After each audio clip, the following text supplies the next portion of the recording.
গোগামুখত সন্ধান গ্ৰুপৰ উদ্যোগত দৌৰ প্ৰতিযোগিতা। গোগামুখ মহাবিদ্যালয় খেলপথাৰত ল'ৰা ৩,২০০ মিটাৰ আৰু ছোৱালী ১৬০০ মিটাৰৰ দৌৰ প্ৰতিযোগিতা সন্ধান গ্ৰুপৰ উদ্যোগত অনুষ্ঠিত কৰা হয়। লগতে দেওবাৰে উক্ত প্ৰতিযোগিতাখন আগন্তুক দিনত প্ৰতিভাসম্পন্ন খেলুৱৈসকল আগুৱাই নিয়াৰ ক্ষেত্ৰত আলোচনা কৰা, খেলা ধূলা নিজৰ স্বাস্থ্যৰ বাবে কিমান উপযোগী সেই সম্পৰ্কেও আলোচনা কৰাৰ উপৰিও বিভিন্ন বিষয়ৰ ওপৰত আলোচনা কৰা হয়। উক্ত প্ৰতিযোগিতাত মহিলা ভাৰতীয় ক্ৰিকেট দলৰ খেলুৱৈ তথা অসম মহিলা ক্ৰিকেট দলৰ অধিনায়ক মণিকা দাস লগতে অঞ্চলটোৰ একাংশ জ্যেষ্ঠ গণ্যমান্য ব্যক্তিও ক্ৰীড়াপ্ৰেমী ৰাইজ উপস্থিত থাকে।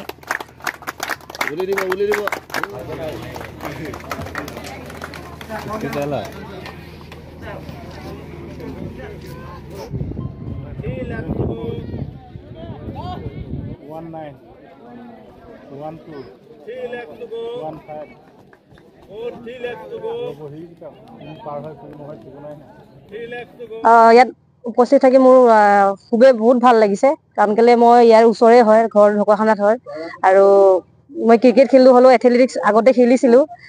খেল এৰাৰ পাছত যেতিয়া ক্ৰিকেট খেলিব গ'লোঁ তেতিয়াৰ পৰা মই এথলেটিক্সত জড়িত নাই। তাৰ আগতে মই ১৬০০ মিটাৰ ১৫০০ মিটাৰ বহুত মানে ডিষ্ট্ৰিক্ট ৱাইজতো ৰিপ্ৰেজেণ্ট কৰিছিলোঁ। বাট এতিয়া খুবেই ভাল লাগিছে আৰু প্লেয়াৰসকলে কষ্ট কৰিলে ভাল ফল পায়, সেইটো চবেই জানে।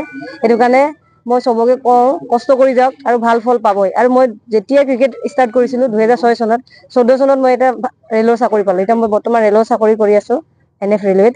চ' মই ভাবোঁ মানে আমি যি খেলে নেখেলোঁ লাগে, ক্ৰিকেট হওক বা ফুটবল ভলীবল বা এথলেটিক্সে হওক, ভালকৈ যদি আমি মনোযোগ দি কৰি যাওঁ আৰু যদি আমি এটা নিজৰ যোনটো এটা এইম থাকে, চবৰে গ'ল থাকে, এইটো আমি কৰিমেই বা ১৬০০ মিটাৰত এটা গ'ল্ড মেডেল ল'মেই বা অলিম্পিকত জইন কৰিমেই বা ষ্টেটৰ কাৰণে কৰিমেই, যদি ভাল মনোবল থাকি পিনি যদি আমি কামখিনি কৰি যাওঁ, সেইটো হিচাপত যদি প্ৰেক্টিচ কৰি যাওঁ, তেতিয়াহ'লে আমি যথেষ্ট সফল পাম আৰু সফলতা আহিবই। যদি কৰি ফাৰ্ষ্ট এবাৰ নহ'ব, দুবাৰ নহ'ব, তিনিবাৰ নহ'ব, কিন্তু আমি যদি এনেকৈ কৰি গৈ থাকোঁ, যদি হাৰ্ডৱৰ্ক কৰি থাকোঁ, তেতিয়াহ'লে আমি এদিন নহয় এদিন ছাকচেছ হ'ম। উল্লেখযোগ্য দিন, কাৰণ গোগামুখৰ এগৰাকী উদ্যমী খেলৰ লগত জড়িত এগৰাকী ব্যক্তি, যিয়ে উঠি অহা প্ৰজন্মটোক আগুৱাই লৈ যাব খুজিছে, বিতুপন দাস।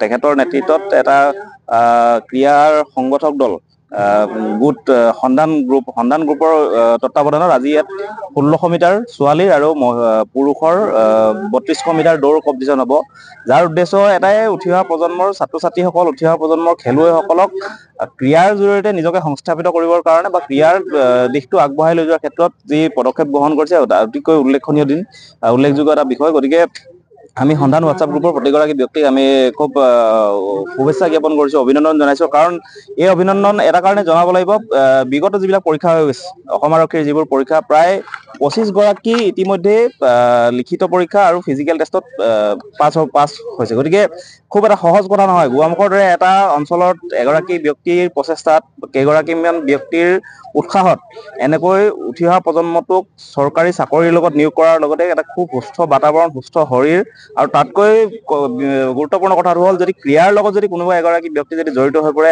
তেখেতৰ জীৱনৰ যিটো নিয়মানুৱৰ্তিতা, ডিচিপ্লিন মেইনটেইন হৈ থাকে। আৰু তাতকৈ গুৰুত্বপূৰ্ণ বিষয়, বৰ্তমান উঠি অহা প্ৰজন্মটো নিচাৰ প্ৰতি যিটো আসক্তি, গতিকে নিচাৰ প্ৰতি আসক্তিটোৰ পৰা বিৰত ৰাখি খেলপথাৰত তেখেতসকলক জড়িত কৰাই, নিচাৰ পৰা দূৰত ৰাখি এখন সুস্থ সবল সমাজ গঢ়াৰ ক্ষেত্ৰত সন্ধান হোৱাটছআপ গ্ৰুপৰ যিটো অৰিহণা বৰ্তমান সময়ত গোগামুখৰ সমাজ জীৱনত, ইয়াত আটাইতকৈ উল্লেখনীয় এটা বিষয়। গতিকে আমি সন্ধান হোৱাটছআপ গ্ৰুপৰ প্ৰত্যেকগৰাকী আমি ব্যক্তিলৈ আমি অভিনন্দন জ্ঞাপন। কথাটো হৈছে এইটো, মই পুৱা ভাগত যেতিয়া আমাৰ ভাই বন্ধুসকলে ৰাতি ডিউটি মাৰি তেওঁলোকে বিচনাত শুই থাকে, গতিকে মই ৰাতি ডিউটি মাৰি পিনে মোৰ ডিউটি যদি ৬ ঘণ্টা হয়, মই ৬ ঘণ্টা বুলি নাভাবোঁ, ৮ ঘণ্টা বুলি ভাবোঁ। গতিকে আৰু 2 ঘণ্টা মই বেছিকৈ মাৰিব বিচাৰোঁ। এইটো 6 ঘণ্টা মই ডিউটি মাৰিলোঁ, 2 ঘণ্টা এই অঞ্চলৰ যুৱক যুৱতীসকলত থাকিব বিচাৰোঁ। গতিকে 2 ঘণ্টা টাইমটো মই যুৱক যুৱতীসকলক দিওঁ প্ৰতিদিনে পুৱা ভাগত, আৰু আবেলি যেতিয়া মই ডিউটি মৰাৰ মাজতে অকণমান সময় লওঁ। এই ক্ষেত্ৰত কিন্তু গোগামুখ থানা OC ছাৰক ধন্যবাদ দিব লাগিব। গতিকে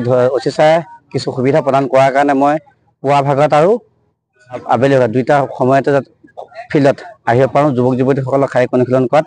গতিকে তেওঁলোকক উৎসাহ দিবৰ কাৰণে আহোঁ। গতিকে তেওঁলোকে মোৰ উৎসাহটো পোৱাৰ লগত তেওঁলোকে দুগুণে আগবাঢ়ক, সেই উদ্দেশ্যলৈ মই আগবাঢ়োঁ।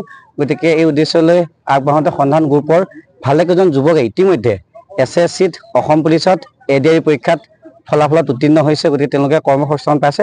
গতিকে আৰু এটা ভাল খবৰ আছে, এইবাৰ আমাৰ যি অসম পুলিচৰ ফিজিকেল ৰিটেন টেষ্ট হ'ল, ভাই হ'ল, সকলোতে পাছ কৰিছে। গতিকে মেৰিট লিষ্টত নাম অহা নাই এতিয়ালৈকে। 25জন যুৱকে ইতিমধ্যে তেওঁলোকে কিন্তু সক্ষম হৈছে উত্তীৰ্ণ হ'বলৈ। গতিকে মেৰিট লিষ্টটো এতিয়ালৈকে অহা নাই। মেৰিট লিষ্টটো আহিলে হয়তো খুব ভাল ফলাফল এটা ওলাব গোগামুখ অঞ্চলত। গতিকে গোগামুখ অঞ্চলত নিচামুক্ত কৰাৰ উদ্দেশ্যৰে যেতিয়া গোগামুখত আছোঁ, নিচামুক্ত কৰাৰ উদ্দেশ্য লৈ গোগামুখৰ যুৱক যুৱতীসকলক আগুৱাই নিয়াৰ ক্ষেত্ৰত সবলভাৱে ভূমিকা আগবঢ়াম যিমানখিনি পাৰোঁ।